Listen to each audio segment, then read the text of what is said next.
Ya, mungkin kan ada orang-orang yang tidak secure dalam arti pekerjaannya ataupun mereka performance-nya juga bisa jadikan drop sekali, terlepas terlepas dari dia trying. Tadi kan kita sempat ngomongin trust juga, emang ada orang-orang yang memang nggak bisa dikasih trust seperti itu. Tapi kan ada orang-orang juga yang memang dia berusaha setengah mati, tapi memang marketnya tidak mendukung dan orang tidak buy gitu pada saat ini gitu.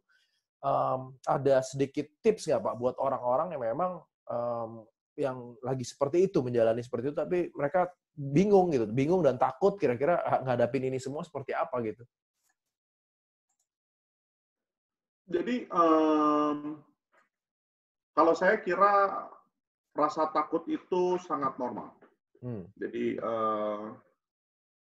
apapun yang orang ngerasain buat pertama kali itu pasti akan takut. Yep. And hari ini seperti kayak begini, ini mungkin saya bisa bilang challenge yang sangat besar dan mungkin paling besar di generasi kita. Yep. Kalau saya kasih analogi sama kayak orang mau pertama kali public speaking gitu ya, dia pasti nervous, dia pasti takutan. Tapi at the end of the day, kita hanya bisa berusaha sampai apa yang ada di dalam tangan kita ya. Jadi di dalam kapabilitas kita gitu. Jadi for me, kalau kita bicara orang yang mungkin di level yang kerjanya itu memang spesifik, misalnya, oh ya dia pokoknya misalnya tukang bagian jahit sepatu misalnya gitu ya, manufacturing nih misalnya. Ini gimana nih insecure begini, sekarang produksi turun, terus itu reduce the operating hours dan lain-lain segala macam. Ya, certain things are beyond your control sih, to be frank. Gitu. Tapi there are things that are still beyond your within your control. Jadi fokus on something that within your control. Kalau memang sudah begini, ya be fokus aja. Bersyukurlah masih ada pekerjaan, bersyukur lakukanlah dengan baik. Dan bersyukur masih sehat, Pak. Dan masih sehat, betul. Dan lakukan pekerjaanmu dengan baik lah. Apa yang kamu takutkan itu kan belum terjadi dan tidak terjadi kan. Dan tentunya perusahaan pasti akan melihat bahwa orang-orang yang memang fight dan memang tetap kerja keras dalam kondisi yang susah ini juga pasti akan melihat kan, Pak? Benar. Jadi maksudnya gini ya, kita kan, normal human being ya, kalau dia sangat fokus on one thing ya, versus kalau pemikirannya itu mulai terpecah belah dan dia mulai ada fear di sini di situ segala macam, itu consciously or unconsciously akan terlihat ya. Even dari cara dia bicara, dari pemikirannya diam gitu, mungkin kayak kalut, terus suka lupa, tahu-tahu ntar kerja salah mulu atau apa, itu pasti terjadi gitu kan. Jadi, so kalau saran saya sih, I know it's easier said than done ya, tapi just focus on what you're doing. I know that you hear all these numbers, oh apa gini, angkanya naik begini, sekarang berapa, 1.000, 1.500, 2.000, but so what gitu. So kalau angka itu udah 5.000 emang selesai, kan kita juga nggak tahu gitu. Makin kita lihat, makin kita stres. Bener, kalau saya bilang begitu, wah hari ini loncat 200 gitu, emang apa? Wah harga ini udah naik, bukan harga, apa udah begini, orang yang impact begini, yang meninggal segini, yang sembuh lebih dikit daripada yang meninggal begini-gini. The more you listen, the more fear you have, terus kamu mulai mikirnya macam-macam gitu. Jadi kalau pikiran saya sih, that's it right, just move on, follow the right protocols, believe in it. Memang kalau memang you nurut ya nggak akan terkena, kemungkinannya lebih kecil. Kalau memang harus kerja ya kerja yang benar, just be focused right and move on gitu. Dan kalau memang sampai kena ya, I cannot say anything juga. Benar kan? Tapi maksudnya ya ada rumah sakit, ya sudah ya. And most of the people yang kena juga kan recovered.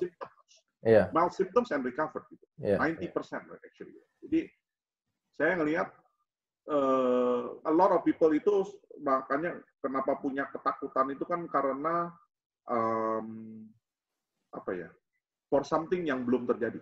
Nah itu yang menurut saya harus dikesampingkan lah saat ini. Dan memang kalau saya lihat memang newsnya yang ada dan message yang beredar di WhatsApp dan macam-macam media itu kan semua kan negatif dalam arti ya, maksudnya semua memberikan ketakutan dan ada yang PHK lah, ada yang harganya naik lah, stok barang susah, dan itu yang membuat memang tadi yang seperti Pak Joni bilang itu kan sesuatu yang hanya kita bisa concern gitu loh, maksudnya kita tidak dalam kapasitas untuk bisa mengobati mereka, orang yang kita nggak bisa ngapa-ngapain juga kita. Benar. Ya, kalau media gimana ya? Namanya mereka kan memberitakan. Mereka harus memberitakan sesuatu yang bisa ngejual lah. Kalau mereka nggak beritakan bilang, it's okay, continue, focus on your work, ya nggak ngejual gitu kan. Bad news is good news ya, Pak? Yeah, I mean, ya.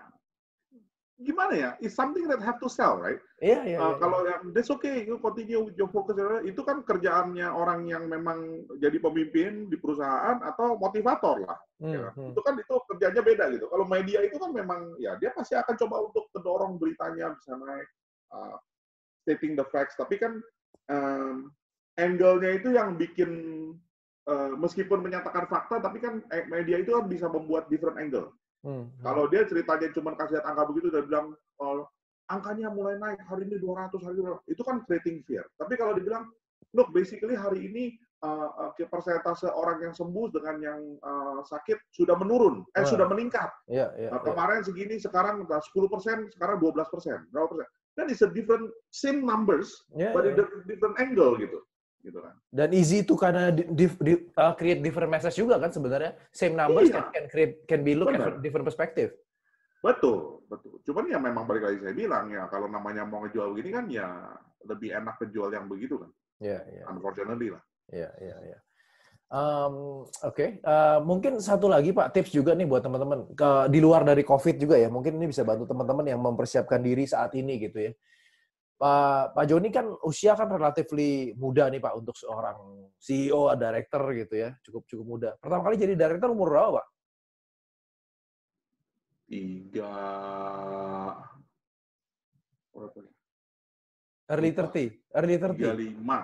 lah. Dan itu kan cukup cepat Pak, nggak banyak orang yang bisa mencapai itu. Ada tips nggak Pak? Gimana caranya buat orang-orang yang masih meniti karir supaya cepat jadi manajemen yang lebih tinggi gitu Pak? Ya. Jadi yang pertama kalau saya bilang mungkin kalau bicara generasi sekarang ya, generasi millennials ya. Sebenarnya saya borderline sih millennials. Jadi kalau bicara generasi millennials itu kan generasi micin ya, generasi instan. Jadi apa-apa maunya cepat. Jadi saya tahu lah banyak memang mungkin case-case yang bisa apa-apa cepat dan langsung instan. There are some cases like that ya. But if you look at the statistics itu sangat kecil. Yang bisa langsung boom gitu kan. Kayak misalnya ada berapa banyak sih Tokopedia? Cuma satu gitu kan. Ada berapa banyak William Tanuwijaya? Mark Zuckerberg, Steve Jobs gitu-gitu. Ya, same thing, right? Ada berapa banyak Pak Nadiem gitu kan? Gojek cuma satu. Gitu kan. Dari berapa? Dari 265 juta orang gitu kan. So, same thing. Apalagi kalau kita udah bicara Mark Zuckerberg atau Bill Gates gitu kan. That's like the whole world population gitu kan. Jadi in general, kalau saya bicara yang benar-benar lebih mungkin saya bilangnya apa ya, yang lebih generalis lah ya. Most people have to go through the hard work. At the end of the day tetap itu ya Pak? Sweat and hard work. Pasti. Jadi semua orang pasti harus melewati itu gitu. And harus melewati itu kayak. Jadi if you ask, saya pernah nggak misalnya bikin proyek sampai nggak tidur? Pernah. Pernah namanya nginep hotel bintang 5 tapi turunnya nggak pernah ditidurin. Tidurnya di sofa doang. Kenapa? Karena takut keenakan, ketidurannya bablas jadi masih banyak kerjaan. Ini saya ngomong beneran ya. Beneran. Jadi cuma kan itu orang yang nggak tahu. Banyak orang yang nggak tahu dan orang yang melihat oh ya udah. Enaknya doang gitu ya. Enaknya, langsung ujungnya di mana. Jadi at the end of the day still satu kalau saya bilang in most cases there is nothing instant. There is a process, there is a hard work involved. Itu satu. Tapi apakah hard work aja cukup? Saya bilang nggak juga. Kenapa? Karena hard work kalau you tidak tahu what are you working on and where are you going to on your work, itu juga percuma. Then you will be staying at the same spot. Jadi you are a very hardworking person, but this is it, nggak bisa.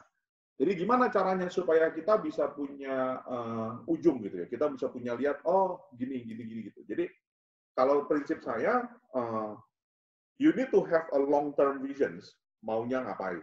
Ujungnya ada. Jadi misalnya bilang, oh ya, maybe the simplest example misalnya, back then I said I want to be a director before 40. That's my goal. When the moment first time I joined into the workforce, saya langsung bilang gitu, oh I want to be a director before 40. Yeah, that's my goal. Terus jadi kan goal itu kan sangat quantifiable dan clear. Oh direktur sebelum 40. Quantifiable lah, kelihatan.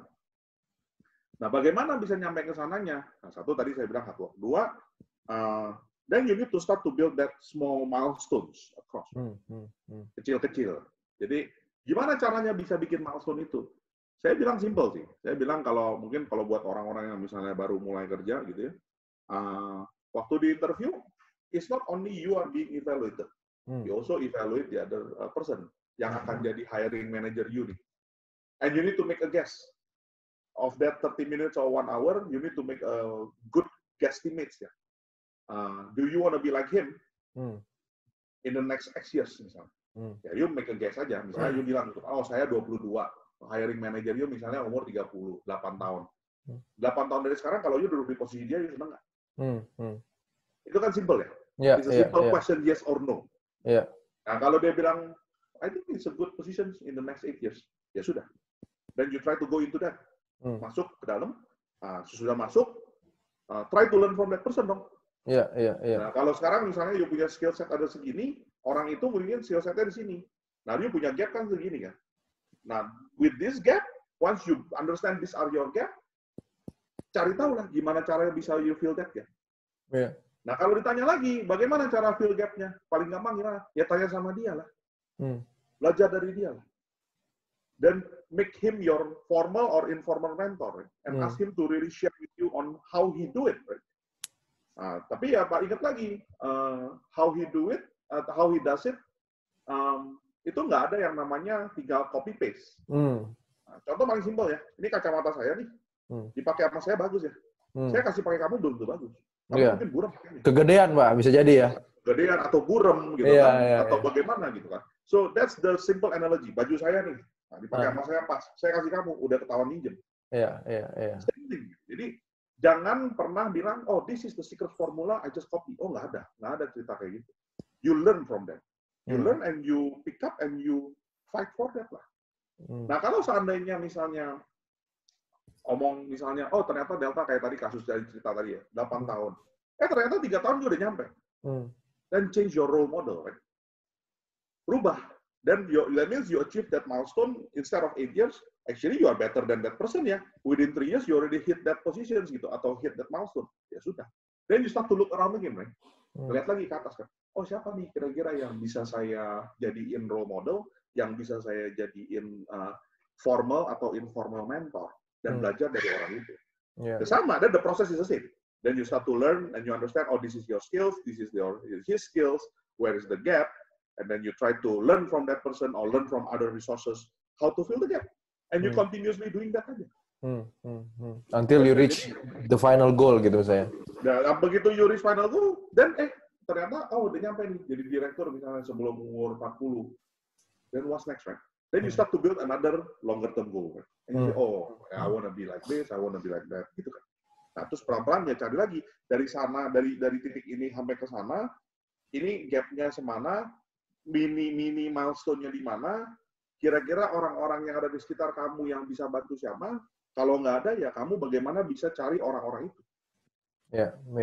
Dan menariknya kalau dari yang saya dengar dari cerita Bapak juga, komitmen ketika kita sudah memutuskan di awal tadi, ketika kita bahwa memang this is the company that I would like to work with, this is the people that I would like to work with, then after that you have to kinda stay with your decision and commit bahwa bilang bahwa gue udah buat decision ini sebelumnya dan gue akan memberikan yang terbaik pada saat ini. Betul.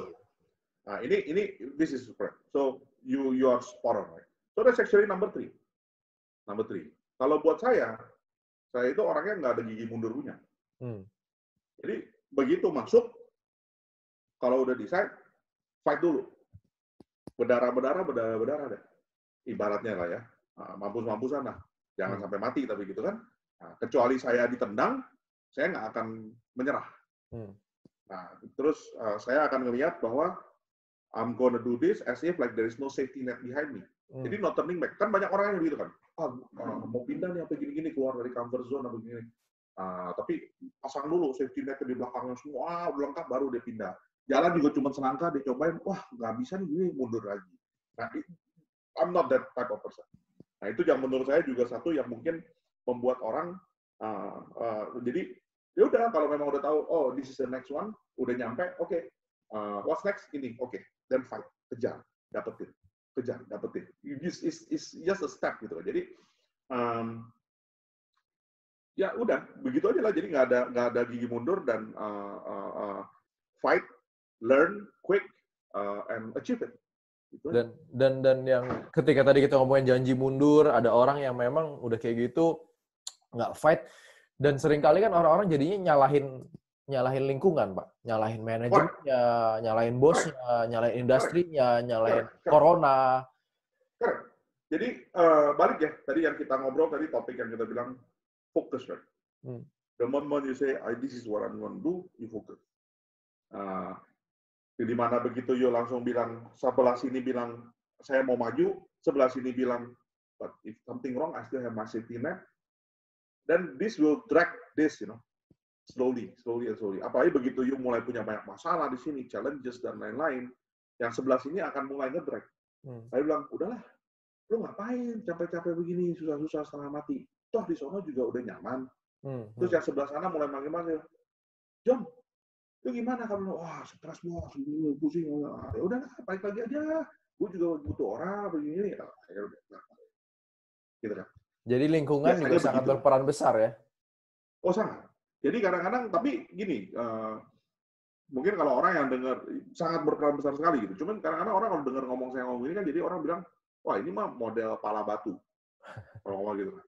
Pala batu, udah maunya A, B gitu kan. Udah clear, kejar. Dan kadang-kadang bisa salah. Iya. Kadang-kadang bisa salah. Kadang-kadang orang bisa bilang, maybe it's not fit. Tapi ya, you make your own judgment, right? Iya. Kalau you berasa memang, this doesn't fit me, ya sudah. Gitu. Tapi, no regrets. Kenapa? Because whatever that you do itu, pasti ada learning-nya. Dan learning itu pasti mengarah ke improving that gap. Jadi, no matter what, whether you, apapun yang decision yang terjadi di sana sesudah you jalan itu, you improve your skill sets towards the right direction. Yep. Dan I think the message juga adalah agile dan fleksibel itu penting gitu untuk berjalan gitu. Tapi in the same way juga jangan terlalu kayak ababil gitu. Sedikit ini geser naik, Correct. performance-nya turun gitu. Itu yang mungkin jadi penting juga ya.